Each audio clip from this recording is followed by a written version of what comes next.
कार्यपालिका, संघीय कार्यपालिका, टॉप स्पीड एडवांस सामान्य ज्ञान बुक से भारतीय राज्य व्यवस्था का पार्ट 4 और बुक का पार्ट 44। भारत में संसदीय शासन प्रणाली को अपनाया गया। संवैधानिक रूप से भारतीय संघ की कार्यपालिका शक्ति राष्ट्रपति में निहित है अनुच्छेद 53 के अनुसार, पर व्यवहारिक रूप से कार्यपालिका की शक्ति प्रधानमंत्री तथा उसके मंत्रिमंडल में निहित है। भारत का राष्ट्रपति देश का प्रथम नागरिक कहलाता है।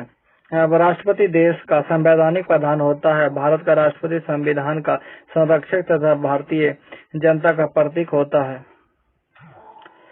संविधान के अनुच्छेद 53 के अनुसार संघ की कार्यपालिका शक्ति राष्ट्रपति में निहित होती है, जिसका प्रयोग वह स्वयं या अपने अधीनस्थ अधिकारियों द्वारा करेगा। राष्ट्रपति पद हेतु योग्यताएं। संविधान के अनुच्छेद 58 के अनुसार कोई व्यक्ति राष्ट्रपति पद के लिए निर्वाचित होने योग्य तभी होगा जब निम्नलिखित योग्यताएं रखता हो। नंबर 1, भारत का नागरिक हो, 35 वर्ष आयु पूरी कर चुकी हो, लोकसभा सदस्य के तौर पर निर्वाचित होने की योग्यता हो, राष्ट्रपति के चुनाव के समय वह किसी लाभ पद पर न हो, यानी लाभ पद का मतलब है कोई सरकारी नौकरी पर न हो।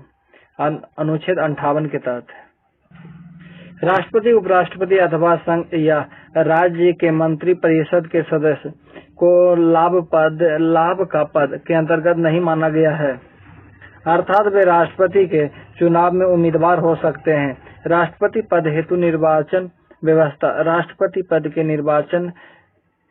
निर्वाचन में एक निर्वाचन मंडल होता है। राष्ट्रपति पद के निर्वाचन हेतु एक निर्वाचन मंडल होता है, जिसमें राज्यसभा, लोकसभा और राज्यों की विधानसभाओं के निर्वाचित सदस्य होते हैं। वर्तमान में पांडिचेरी विधानसभा तथा दिल्ली की विधानसभा के निर्वाचित सदस्यों को भी इसमें शामिल किया गया है। राष्ट्रपति का निर्वाचन समानुपातिक प्रतिनिधित्व प्रणाली और एकल संक्रमणीय मत पद्धति के द्वारा होता है। अनुच्छेद 55 के अनुसार राष्ट्रपति पद के उम्मीदवार हेतु निर्वाचन मंडल के 50 सदस्य प्रस्तावक होते हैं और 50 सदस्य अनुमोदक होते हैं, जो उस प्रस्ताव का समर्थन करते हैं। भारत के राष्ट्रपति पद के लिए एक ही व्यक्ति चाहे जितनी बार निर्वाचित हो सकता है। राष्ट्रपति पद के लिए निर्वाचित होने वाले व्यक्ति को स्पष्ट बहुमत हासिल करना जरूरी होता है, यानी कुल वैध मतों का उसे आधे से अधिक प्राप्त करना होना चाहिए। राष्ट्रपति पद पर निर्वाचित व्यक्ति अपने पद ग्रहण करने की तिथि से लेकर 5 वर्षों तक इस पद पर बना रहता है। जब तक उसका उत्तराधिकारी पद ग्रहण नहीं कर लेता, वह अपने पद पर बना रहता है। अनुच्छेद 56 के अनुसार यदि राष्ट्रपति का निर्वाचन विवादास्पद माना जाता है तो ऐसी स्थिति में विवादों का निपटारा सिर्फ उच्चतम न्यायालय में ही किया जा सकता है। यदि किसी राष्ट्रपति पद पर निर्वाचित व्यक्ति का निर्वाचन अदालत द्वारा अवैध घोषित कर दिया जाता है तो उसके द्वारा संपन्न किए गए कार्यों को अवैध घोषित नहीं होते हैं। राष्ट्रपति पद पर निर्वाचित व्यक्ति को अपने पद धारण करने से पूर्व भारत के मुख्य न्यायाधीश या उनके अनुपस्थिति में उच्चतम न्यायालय के वरिष्ठतम न्यायाधीश के समक्ष एक निर्धारित प्रपत्र के अनुसार शपथ ग्रहण करना पड़ता है। राष्ट्रपति का कार्यकाल। भारत में राष्ट्रपति का निर्वाचन 5 वर्षों की अवधि के लिए होता है, किंतु वह पुनर्निर्वाचन का पात्र है। अनुच्छेद 55 से 57 में के अनुसार भारत के राष्ट्रपति अब उनके कार्यकाल। डॉक्टर राजेंद्र प्रसाद 26/1/1950 से 13/5/1962। फिर डॉक्टर राधाकृष्णन, ये नहीं पूछा जाता, डॉक्टर राधाकृष्णन। फिर जाकिर हुसैन की मृत्यु हो गई तो कार्यकारी ये उपराष्ट्रपति उस समय थे, तो ये कार्यकारी राष्ट्रपति बने। ये रिजाइन दे के राष्ट्रपति का चुनाव लड़ने के चले गए, तो फिर उच्चतम न्यायालय के मुख्य न्यायाधीश मोहम्मद हिमायतुल्लाह आदि भारत के राष्ट्रपति बने। फिर ये जीत गए थे उस समय। फिर बीबी गिरी फिर बने, Fakhruddin Ali Ahmed, doctor Rajendra Prasad, doctor S Radhakrishnan, doctor Zakir Hussain, V V Giri, Mohammad Hidayatullah और बीबी गिरी, ये दोनों तो कार्यवाही राष्ट्रपति बने। यहाँ के बाद यहाँ होगा बीबी गिरी। फिर फखरुद्दीन अली अहमद। बीबी गिरी के बाद फखरुद्दीन अली अहमद की भी कार्यकाल में ही मृत्यु हो गई। तो फिर बीडी जत्ती कार्यकारी राष्ट्रपति बने। फिर नीलम संजीव रेड्डी, ये ऐसा राष्ट्रपति है जो निर्विरोध जीते हैं।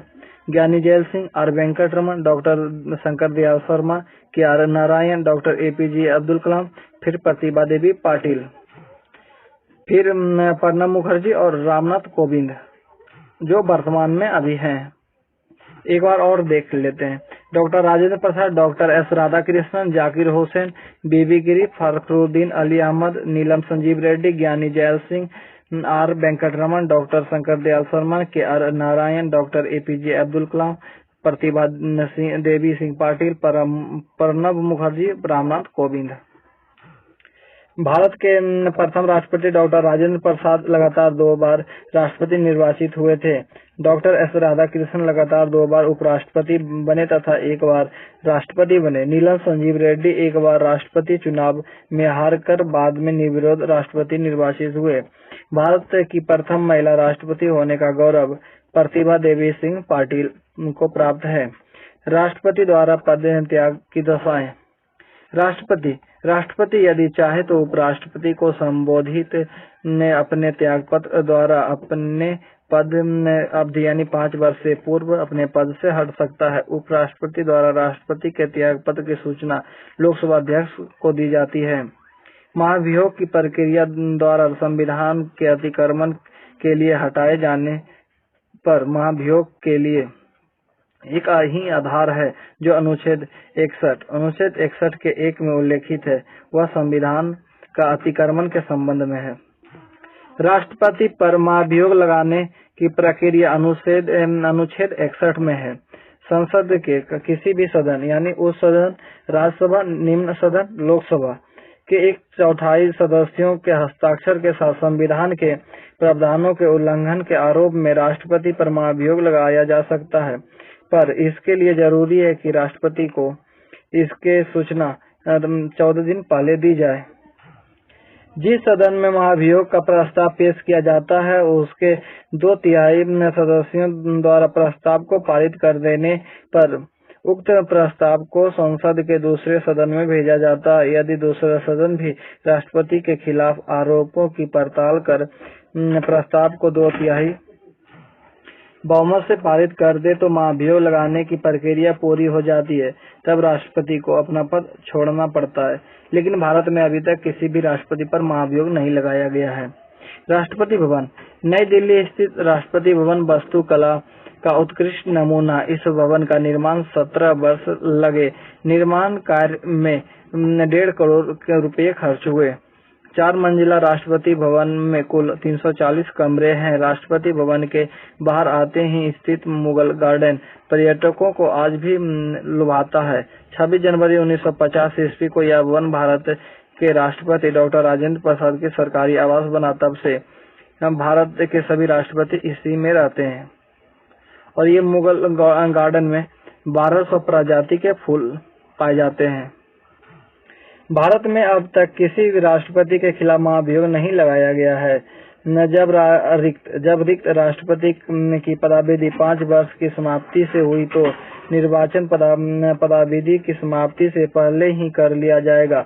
अनुच्छेद 62 के 1 पर अगर उसे पूरा करने में किसी प्रकार से विलम्ब हो जाता है तो राज अंतराल न होने पाए, इसलिए यह उपबंध है कि राष्ट्रपति अपने पद की अवधि समाप्त हो जाने पर भी तब तक पद धारण करता रहेगा जब तक कि उसका उत्तराधिकारी उक्त पद को धारण नहीं कर लेता है। अनुच्छेद 56 के 1 के गौ के तहत इस दशा में उपराष्ट्रपति राष्ट्रपति के रूप में कार्य नहीं कर सकेगा।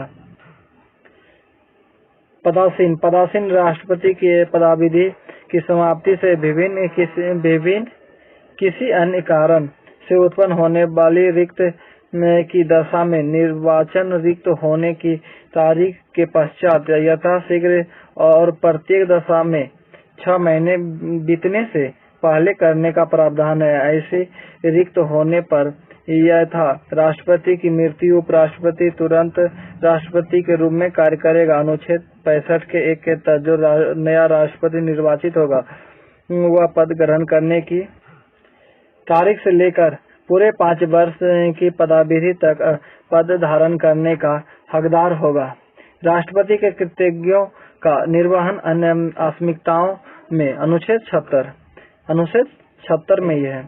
जब राष्ट्रपति एवं उपराष्ट्रपति दोनों का पद रिक्त हो तो ऐसी आकस्मिक स्थिति में अनुच्छेद 70 राष्ट्रपति के कर्तव्यों का निर्वहन का उपबंध करता है। इसके अनुसार संसद जैसे उचित समझे वैसे उपबंध कर सकती है। इस संबंध में संसद 1969 ईस्वी में पारित राष्ट्रपति उत्तराधिकारी अधिनियम यह उपबंधित करता है कि यदि उपराष्ट्रपति भी किसी कारणवश उपलब्ध न हो तो उच्चतम न्यायालय के मुख्य न्यायाधीश अथवा उसके नहीं रहने पर उच्चतम न्यायालय के वरिष्ठतम न्यायाधीश जो उस समय उपलब्ध हो राष्ट्रपति के कर्तव्यों का निर्वहन करेगा। राष्ट्रपति के वेतन भत्ते व आवास। भारत के राष्ट्रपति को वर्तमान समय में 5 लाख रुपए मासिक वेतन देने का प्रावधान है। राष्ट्रपति के वेतन को आयकर से मुक्त रखा गया है। राष्ट्रपति को 1.5 लाख रुपए प्रति माह पेंशन दिया जाता है। राष्ट्रपति को निःशुल्क आवास भी प्रदान किया जाता है। राष्ट्रपति को आवास हेतु दिल्ली में शानदार राष्ट्रपति भवन प्रदत्त किया जाता है। उप आवास हेतु उसके लिए शिमला में राजभवन और हैदराबाद में निलयम है। हैदराबाद के निकट निलयम है। राष्ट्रपति के अधिकार एवं कर्तव्य power and duties of the president. यदि राष्ट्रपति प्रशासन का वास्तविक प्रधान नहीं है फिर भी संघ के सभी पदाधिकारी उसके अधीनस्थ होंगे अनुच्छेद 53 के 1 के तहत तथा उसे संघ के कार्यकलाप की जानकारी पाने का अधिकार होगा। अनुच्छेद 78 के प्रशासनिक शक्ति के तहत उसे राज्य के उच्च पदाधिकारियों को नियुक्ति करने और उन्हें हटाने का भी शक्ति है। नियुक्ति का अधिकार। हमारे संविधान के अधीन राष्ट्रपति को इन्हें नियुक्ति करने की शक्ति है। जैसे प्रधानमंत्री के सलाह पर संघ के अन्य मंत्री, महान्यायवादी, नियंत्रक, महालेखा परीक्षक, सर्वोच्च न्यायालय एवं उच्च न्यायालय के मुख्य न्यायाधीश को, राज्यों के राज्यपाल को, मुख्य चुनाव आयुक्त एवं अन्य चुनाव आयुक्त को, राजदूतों व अन्य राजनयिकों को, राज्यों के मध्य समन्वय हेतु अंतर्राज्यीय परिषद के सदस्य, संघीय लोक सेवा आयोग के अध्यक्ष व अन्य सदस्यों को, भाषा आयोग के सदस्यों को, संघीय क्षेत्र के मुख्य आयुक्तों को, वित्त आयोग के सदस्यों को, पिछड़ा वर्ग आयोग के सदस्यों को, अनुसूचित क्षेत्रों के प्रशासन के संबंध में रिपोर्ट देने वाले आयोग के सदस्यों को, अल्पसंख्यक आयोग के सदस्यों को, ये सबको नियुक्त करने का राष्ट्रपति को अधिकार है। नंबर 2, विधायी शक्तियां। भारत के राष्ट्रपति की विधायी शक्तियों का प्रयोग मंत्रियों की सलाह पर होगा। अनुच्छेद 74 के 1 के अनुसार भारत के राष्ट्रपति को निम्न विधायी शक्तियां प्राप्त है। नंबर 1, संसद के शस्त्र को आहूत करने, शस्त्रावासन करने तथा लोकसभा को भंग विघटन करने की शक्ति अधिकार है। नोट: राज्यसभा का विघटन नहीं होता, यह अस्थायी निकाय है। इसके 1/3 सदस्य प्रत्येक 2 वर्ष के पश्चात सेवानिवृत्त हो जाते हैं। अनुच्छेद 83 के 1 के अनुसार लोकसभा के प्रत्येक साधारण निर्वाचन के पश्चात प्रथम सत्र के आरंभ में एक साथ समवेत संसद के दोनों सदनों में अभिभाषण करना और संसद को उसके आह्वान के कारण बताना। अनुच्छेद 87 के अनुसार संसद के एक सदन में या एक साथ सम्मिलित रूप से दोनों सदनों में अभिभाषण करना वो इस प्रयोजन के लिए सदस्यों की अनुपस्थिति की अपेक्षा करना। अनुच्छेद 86 के 1 के अनुसार संसद द्वारा पारित विधेयक राष्ट्रपति के अनुमोदन के बाद ही कानून बनता है। संसद में निम्न विधेयक को प्रस्तुत करने के लिए राष्ट्रपति के पूर्व सहमति आवश्यक होती है। नए राज्यों के निर्माण या वर्तमान राज्यों की सीमाओं या नामों में परिवर्तन आदि अनुच्छेद 3 के तहत। धन विधेयक अनुच्छेद 110 के तहत। संचित निधि में व्यय करने वाले विधेयक अनुच्छेद 117 के 3। राज्यों के मध्य व्यापार, वाणिज्य तथा समागम पर निर्बंध लगाने का विधेयक अनुच्छेद 304। ऐसे कराधान पर जिसमें राज्य हित जुड़े हैं प्रभाव डालने वाले विधेयक। यदि किसी विधेयक पर दोनों सदनों यानी उच्च सदन या निम्न सदन में गतिरोध हो जाए या असहमति होती है तो उसे सुलझाने हेतु दोनों सदनों की संयुक्त बैठक बुलाने की शक्ति अनुच्छेद 108 के तहत ये सब शक्ति राष्ट्रपति को है। संसद सदस्यों के मनोनयन का अधिकार। लोकसभा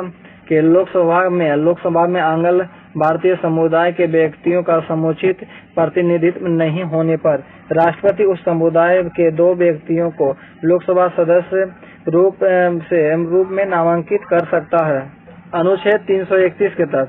साथ ही वह कला, साहित्य, पत्रकारिता, विज्ञान तथा सामाजिक कार्यों में पर्याप्त अनुभव एवं दक्षता रखने वाले 12 व्यक्तियों को राज्यसभा सदस्य रूप में नामांकित कर सकता है अनुच्छेद 80 के 3 के तहत। अध्यादेश जारी करने की विशेष विधायी शक्ति अनुच्छेद 123 के अंतर्गत राष्ट्रपति संसद के स्थगित होने की अवधि में अध्यादेश जारी कर सकता है। इस अध्यादेश का प्रभाव संसद द्वारा पारित अधिनियम के ही समान होता है। ऐसे अध्यादेश का प्रभाव संसद सत्र के प्रारंभ होने के 6 सप्ताह तक रहता है। जब दोनों सदन सत्र में होते हैं, राष्ट्रपति ऐसा नहीं कर सकता। वह राज्य सूची के विषयों पर अध्यादेश जारी नहीं कर सकता। राष्ट्रपति की सेना शक्ति। राष्ट्रपति संपूर्ण सेनाओं के सर्वोच्च सेनापति होता है, पर अपनी इस महती शक्ति का उपयोग वह विधि के अनुसार ही कर सकता है। राष्ट्रपति की राजनीतिक शक्ति। विदेशों के लिए भारतीय राजदूतों की नियुक्ति करना। भारत में विदेश के राजदूतों की नियुक्ति को स्वीकृति देना। अन्य देशों के साथ किसी प्रकार का समझौता या संधि राष्ट्रपति के नाम से ही की जाती है। राष्ट्रपति के न्यायिक अधिकार। राष्ट्रपति न्यायाधीशों की नियुक्ति करता है तथा संसद की मांग पर उन्हें पदमुक्त करता है। राष्ट्रपति उच्चतम न्यायालय से किसी सार्वजनिक महत्व के प्रश्न पर परामर्श ले सकता है, वह किसी परामर्श को मानने के लिए बाध्य नहीं है। समाधान की शक्ति। उच्चतम न्यायालय ने राष्ट्रपति के समाधान की शक्ति के संबंध में निम्नलिखित सिद्धांतों प्रतिपादन किए गए। नंबर 1, समाधान के आवेदन को राष्ट्रपति के समक्ष मौखिक सुनवाई का अधिकार नहीं होगा। नंबर 2, समाधान की शक्ति का प्रयोग राष्ट्रपति के विवेकाधिकार है। नंबर 3, इस शक्ति का प्रयोग केंद्रीय सरकार की सलाह पर किया जाएगा। नंबर 4, राष्ट्रपति न्यायालय के निर्णय से भिन्न मत यानी विचार अपना सकता है, पर अनुच्छेद 72 के तहत ही ऐसा कर सकेगा, यानी उसका मत तर्कहीन, मनमाना, विभेदकारी या अधर्मभावी नहीं होगा। अनुच्छेद 72 के तहत राष्ट्रपति को समाधान की शक्ति के तहत क्षमा करने तथा दंड का प्रविलंबन, विराम, परिहार, निलंबन और लघुकरण करने की शक्ति है। क्षमा के द्वारा अपराधी सभी दंड और निहरताएं से मुक्त कर दिया जाता है। परिलंबन में किसी दंड यानी विशेषकर मृत्यु दंड पर रोक लगा दिया जाता है ताकि दोषी क्षमा याचना हेतु अपील कर सके। विराम का अर्थ है दोषी की सजा को विशेष स्थिति से कम करना, छोटा दंड देना, जैसे कि गर्भवती स्त्री को सजा को कम करना। निलंबन या परिहार में दंड की प्रकृति में परिवर्तन किए बिना उसकी अवधि को कम कर दिया जाता है। लघुकरण में दंड के स्वरूप को बदलकर कम कर दिया जाता है, जैसे निम्नलिखित क्रमानुसार दंडादेश में से प्रत्येक का उसके ठीक बाद में आने वाले दंडादेश द्वारा सजा का लघुकरण किया जा सकता है। मृत्युदंड, निर्वासन, कठोर कारावास, साधारण कारावास, जुर्माना। उदाहरण स्वरूप मृत्यु दंड का लघुकरण कर कठोर या साधारण कारावास में परिवर्तित करता है। नोट: राष्ट्रपति ने जब क्षमा दान की पूर्व याचिका को रद्द कर दी हो तो दूसरी याचिका को दायर नहीं किया जा सकता। जैविक वीटो शक्ति। जैविक वीटो शक्ति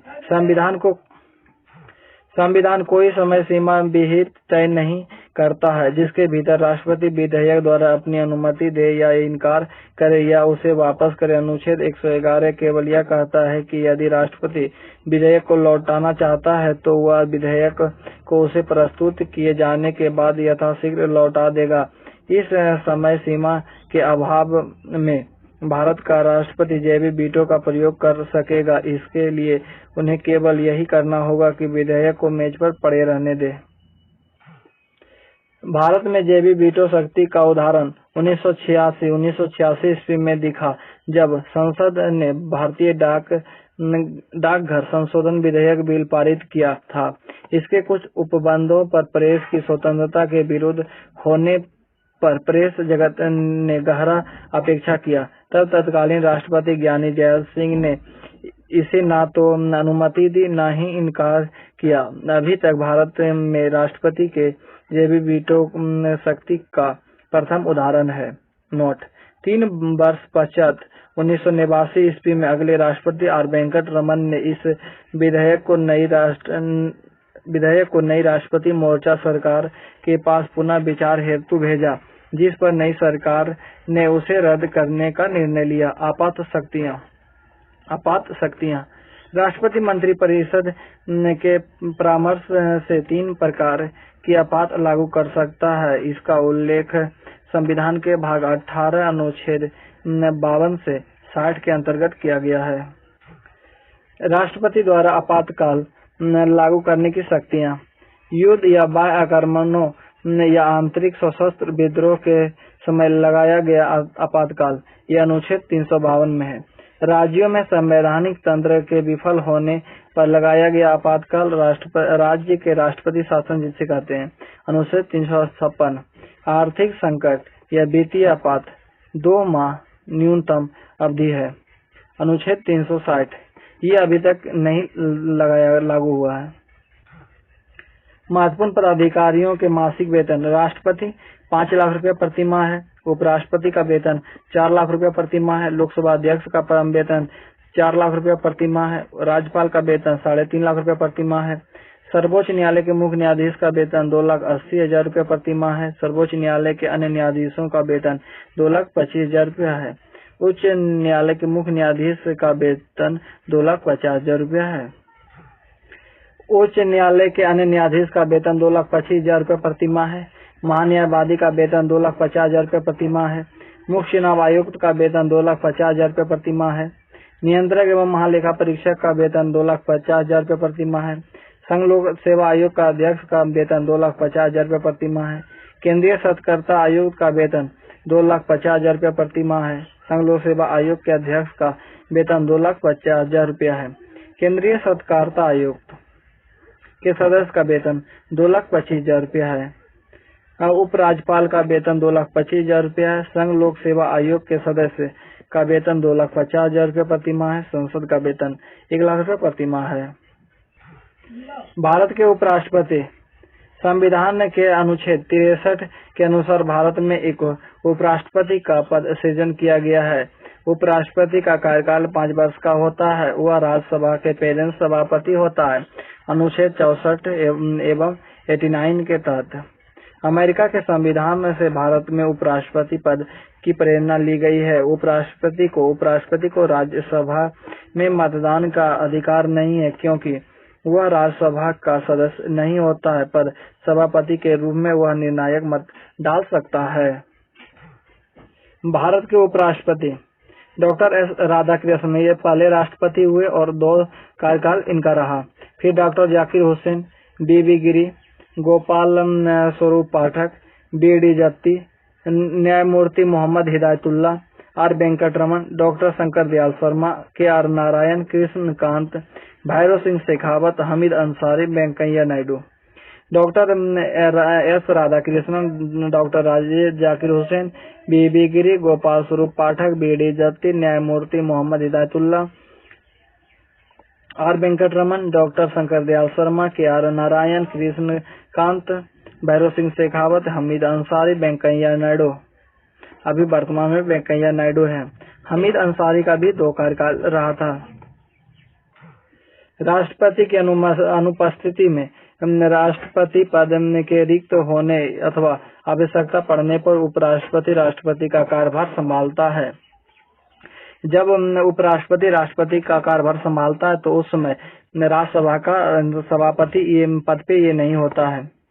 अमेरिकी राष्ट्रपति के तहत अमेरिकी राष्ट्रपति की तरह भारत का राष्ट्रपति भी उच्च सदन यानी राज्यसभा की अध्यक्षता करता है। वह राजदूतों तथा विशिष्ट विदेशी व्यक्तियों से भेंट करता है।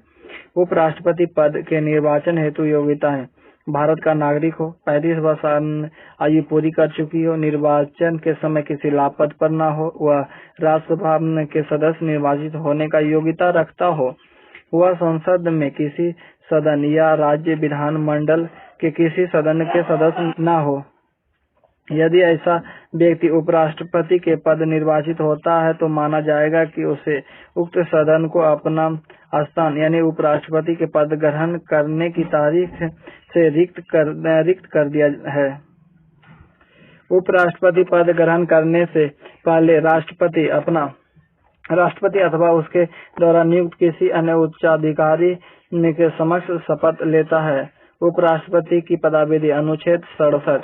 उपराष्ट्रपति 5 वर्ष के लिए अपना पद धारण करता है। 5 वर्ष पूरे हो जाने पर वह तब तक अपने पद पर बना रहता है जब तक नवनिर्वाचित उपराष्ट्रपति पद ग्रहण नहीं कर लेता। राष्ट्रपति की मृत्यु या पदत्याग अथवा उसे पद से महाभियोग द्वारा हटाए जाने या राष्ट्रपति की लंबी बीमारी के समय कार्य करने में उसके द्वारा असमर्थ होने की स्थिति में उपराष्ट्रपति राष्ट्रपति के हैसियत से कार्य करता है। अनुच्छेद 65 के तहत यदि अवधि 6 महीने की होती है, इस अवधि में राष्ट्रपति पद का चुनाव करा लेना आवश्यक होता है। राष्ट्रपति के रूप में कार्यरत उपराष्ट्रपति राष्ट्रपति को मिलने वाले वेतन भत्ते, उन्मुक्तियां तथा विशेषाधिकारों का उपयोग करने का अधिकारी होता है। अनुच्छेद 65 के 3 के तहत उपराष्ट्रपति को राज्यसभा में संकल्प पारित कर हटाया जा सकता है। उपराष्ट्रपति जब राष्ट्रपति के रूप में किसी भी अवधि के लिए कार्य करता है तो वह राज्यसभा के सभापति के पद संबंधित कार्यों को नहीं करेगा। वह अनुच्छेद 97 के अधीन वह उस पद के वेतन या भत्ते का भी हकदार नहीं होगा। भारत का प्रधानमंत्री तथा मंत्रिपरिषद: संघीय कार्यपालिका में जब राष्ट्रपति संवैधानिक प्रावधान होता है वहीं व्यवहारिक रूप से यानी वास्तविक प्रावधान प्रधानमंत्री होता है। प्रधानमंत्री ही कार्यपालिका का वास्तविक प्रमुख होता है। भारत में इंग्लैंड के ही समान संसदीय शासन व्यवस्था को अपनाए जाने से प्रधानमंत्री का पद का महत्व सर्वाधिक है। संविधान के अनुच्छेद 74 के अनुसार राष्ट्रपति को अब उसके कार्यों के संपादन में सहायता करने व परामर्श देने के लिए एक मंत्रिपरिषद होगी जिसका प्रधान प्रधानमंत्री होगा। संसदीय शासन प्रणाली में प्रधानमंत्री का स्थान अद्वितीय होता है जो संसद तथा कार्यपालिका दोनों पर नियंत्रण रखता है। संविधान के अनुच्छेद 75 के अनुसार राष्ट्रपति ही प्रधानमंत्री की नियुक्ति करेगा और अन्य मंत्रियों की नियुक्ति राष्ट्रपति को प्रधानमंत्री की सलाह पर करना होता है। प्रधानमंत्री मंत्रिपरिषद का अध्यक्ष होने के नाते सरकार का भी अध्यक्ष होता है। साथ ही वह संसद में अपनी पार्टी का नेता तथा लोक निर्वाचित लोकसभा का नेता होता है। प्रधानमंत्री की योग्यताएं: वह भारत का नागरिक हो, 25 वर्ष आयु पूरी कर चुकी हो, प्रधानमंत्री बनने वक्त वह किसी लाभ पद पर नियुक्त न हो। राष्ट्रपति बहुमत प्राप्त दल के नेता को प्रधानमंत्री पद हेतु आमंत्रित करता है। मिली-जुली सरकार बनने की स्थिति में अथवा किन्हीं गठबंधनों की सरकार के बनने की स्थिति में राष्ट्रपति सबसे बड़े घटक दल के नेता को प्रधानमंत्री पद हेतु आमंत्रित करता है। प्रधानमंत्री ही व्यवहारिक रूप से मंत्रियों के बीच विभागों का वितरण करता है। वह राष्ट्रपति और मंत्रिपरिषद के बीच संवाद की मुख्य कड़ी का काम करता है। अनुच्छेद 78 के अनुसार प्रधानमंत्री ही मंत्रिमंडल की बैठक का अध्यक्षता करता है। भारत के प्रधानमंत्री पहले प्रधानमंत्री जवाहरलाल नेहरू हुए।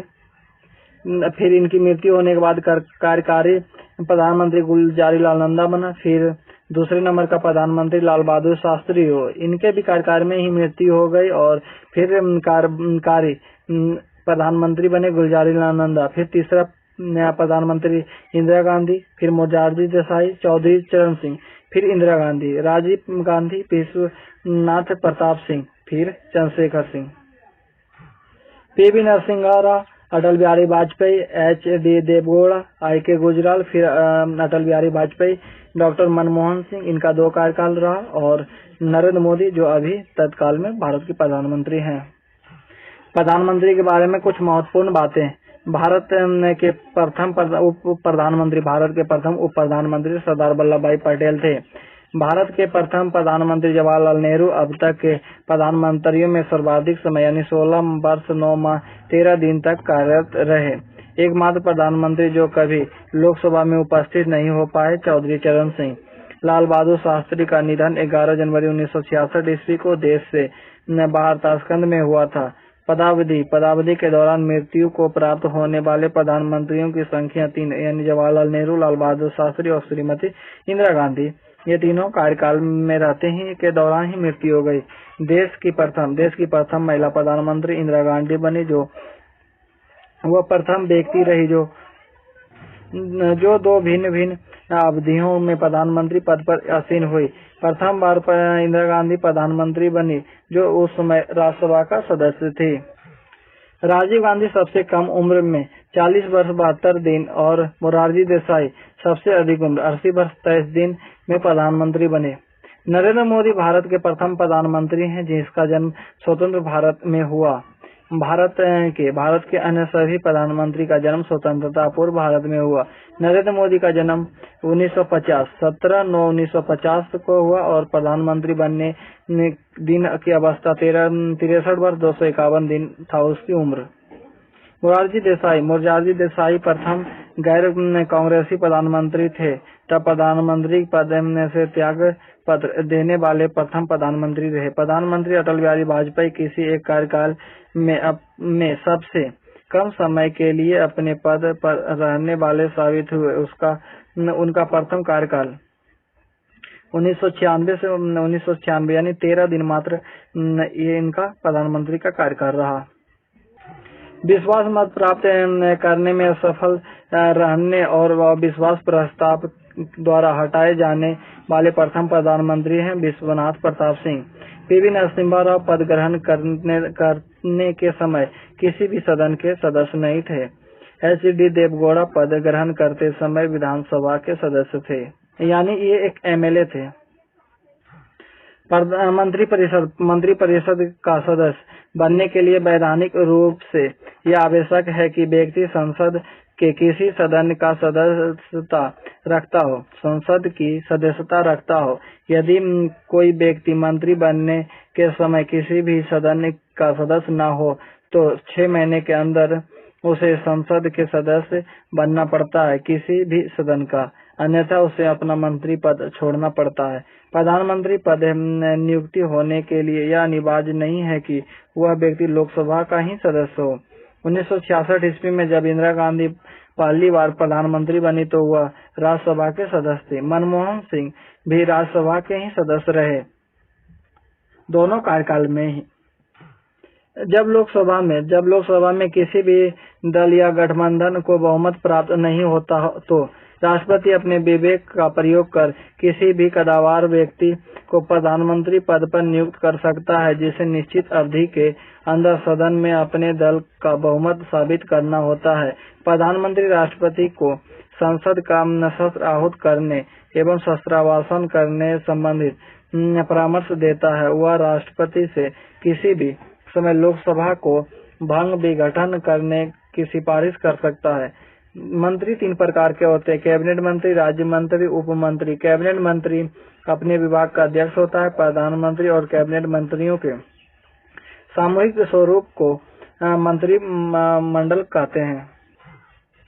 मूल संविधान में कैबिनेट शब्द का उल्लेख नहीं किया गया था, लेकिन 44वें संविधान संशोधन 1978 ईस्वी को कैबिनेट शब्द को अनुच्छेद 352 में स्थान दिया गया है। ये कब हुआ? तो 1978 में 44वें संविधान संशोधन के समय। पद ग्रहण करने से पहले प्रधानमंत्री वो प्रत्येक मंत्री को राष्ट्रपति के समक्ष और गोपनीयता की विधि पूर्वक शपथ लेनी होती है। मंत्रियों, राजमंत्रियों और उपमंत्रियों को निःशुल्क आवास व अन्य सुविधाएं दी जाती है। यदि कोई मंत्री अयोग्य सिद्ध हो जाए तो या प्रधानमंत्री की नीतियों से वह सार्वजनिक रूप से अपनी असहमति प्रकट करे तो प्रधानमंत्री उसे त्यागपत्र करने के लिए विवश कर सकता है।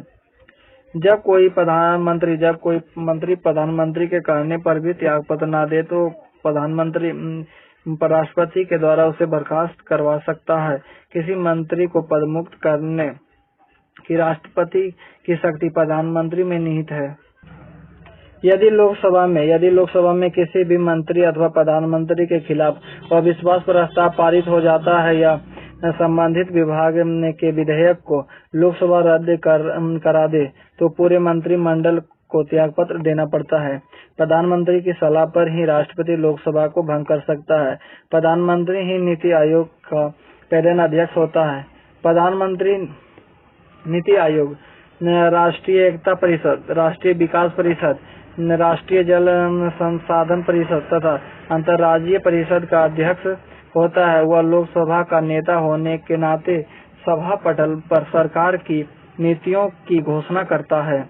प्रधानमंत्री राष्ट्रपति को विभिन्न अधिकारियों जैसे भारत का महान्यायवादी, भारत का नियंत्रक महालेखा परीक्षक, चुनाव आयुक्त, वित्त आयोग के अध्यक्ष एवं उसके सदस्यों, संघ लोक सेवा आयोग का अध्यक्ष एवं उसके सदस्यों एवं अन्य नियुक्तियों के संबंध में परामर्श देता है। प्रधानमंत्री के त्यागपत्र देने या उसका पद रिक्त होने, मृत्यु या अन्य स्थितियों में अन्य मंत्री कोई भी कार्य नहीं कर सकते, क्योंकि तब वैसी स्थिति में मंत्रिपरिषद स्वयं ही विघटित हो जाती है। कैबिनेट मंत्रियों में सर्वाधिक बड़ा कार्यकाल यानी 32 वर्ष जगजीवन राम का था। वास्तविक कार्यपालिका यानी मंत्री परिषद के मुख्य कार्य शासन चलाना, राष्ट्र के नीति बनाना, योजना बनाना, विधेयक तैयार करना, बजट बनाना, नियुक्तियां करना आदि है। प्रधानमंत्री अपने कार्यकाल यानी 5 साल से पहले त्याग पत्र देकर अपना पद छोड़ सकता है। दो मंत्रियों के बीच किसी प्रकार का विवाद उत्पन्न हो जाता है तो उसका निपटारा प्रधानमंत्री करता है। तब सभी प्रकार के सरकारी विधेयकों को पारित करवाने का जिम्मा प्रधानमंत्री के ऊपर है। अब आगे नेक्स्ट पार्ट में, तब तक के लिए जय हिंद।